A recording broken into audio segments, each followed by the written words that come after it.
Today I'm sharpening the Buck Reaper. Whether you're just beginning or an advanced sharpener, you're probably going to find some information here useful. So stick around and we'll go over a handful of tips and tricks that I use to turn this factory edge into a fantasy edge.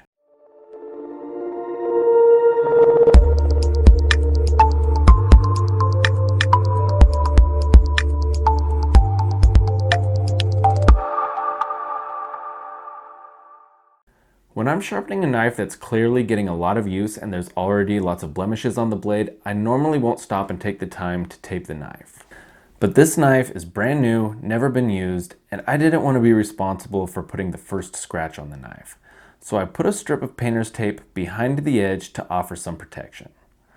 When you're using painter's tape to protect the knife, you have to be careful not to get too much water on the knife or the table, or it can cause the tape to peel. I know a lot of you guys are using packing tape and that it's a lot more resistant to water. I've kind of become accustomed to using the painter's tape. But I am really curious to see what you guys are using, so do me a favor and drop a comment below and let me know if you prefer the painter's tape or the packing tape. Or maybe you have a completely different technique that you'd be willing to share to avoid scratching brand new knives that you sharpen.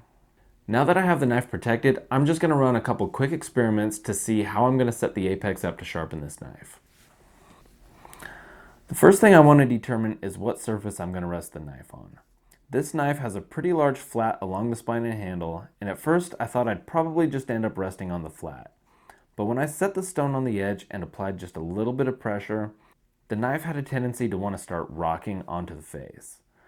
Sometimes the flat is big enough to rest on while you sharpen, but by letting the knife rest on what we call the face of the blade, I'm not going to be wrestling the knife the whole time I'm sharpening. So if you find yourself struggling to hold the knife while you sharpen, and the knife is having a tendency to want to rock on you, try just shifting to the face of the blade and let the weight of the stone pin the knife to the table while you sharpen. I have the retractable magnet installed on my apex, and the magnet was also drawn to the face of the blade, so this made the decision of resting on the face a no-brainer. I really wanted to know what the best setup was going to be for sharpening this knife, so I ran a really quick test, one with the regular guide plate and one with the slide guide. If you only have the traditional guide plate, I'd recommend leaving the guide clip on while you sharpen this knife. It'll give you a little bit larger fence to rest the back of the knife against, which makes it easier to hold when you sharpen. But when I tested the slide guide, I found out real quick that this knife was compatible with it in a major way. Since the Reaper has a shallow recurve shape to it, I was able to adjust the slide guide to really fit the shape of this blade better than any other knife I've sharpened with it so far, and it really gave me a sense of security. So if you have the slide guide available to use, it's a winner on this knife. Next, I got out the Sharpie and started laying some ink down on the edge to determine my angle setting. After checking both sides, I found out that there was a little bit of angle variation, but not much throughout most of the blade. And when I got to the tip, the angle on the knife skyrocketed. After splitting the difference between the highest and lowest point on the blade, my angle setting was at 24 degrees. But because I'm resting on the face of the blade, my angle setting's not giving me a true reading. The face on this knife has about a 4-degree slope per side. So if you want to know what angle you're actually sharpening at, subtract that 4 degrees from the angle setting and it comes out to about 20 degrees. Now the stone is removing ink clear out on the edge along most of the knife, but as soon as it reaches the tip, the stone is writing at the very back of the bevel. I run into these angle changes at the tip all the time, and when the shape and size of the blade allow it, I'll hang the edge of the knife off to the side of the table, and as the blade curves away from me, the sharpening angle will increase.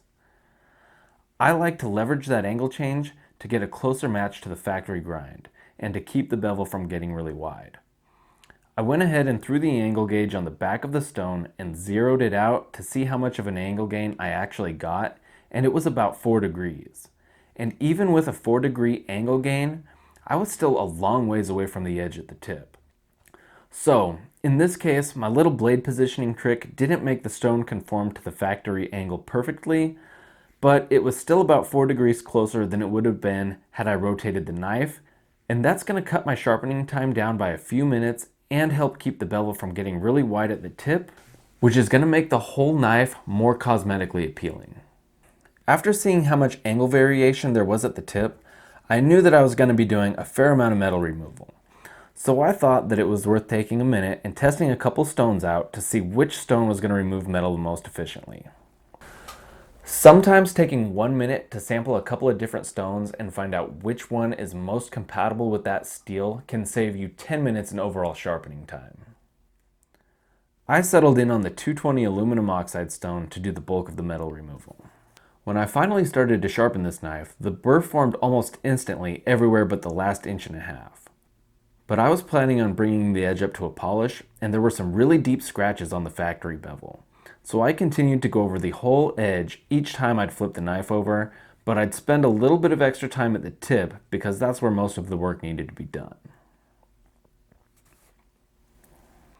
So I've had a few people ask, how do you keep from rounding the tip? And here's how I do it.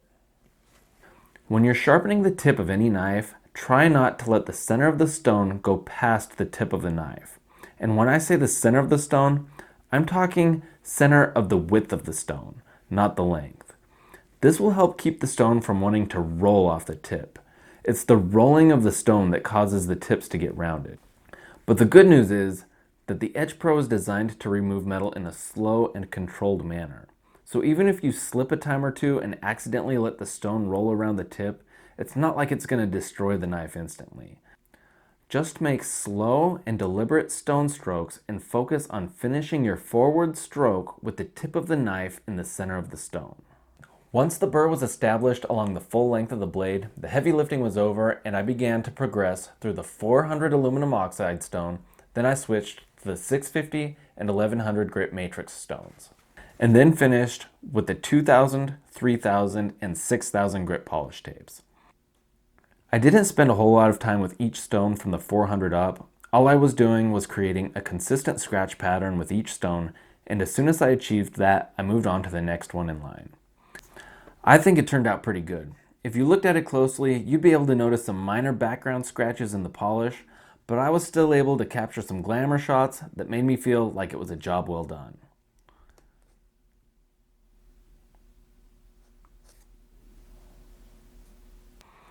Well guys, that's all I got for you today. If you're interested in learning more about knife sharpening or becoming more proficient with your Edge Pro knife sharpener, make sure you check out our other videos and consider subscribing to our channel so you can stay in the loop with other future videos.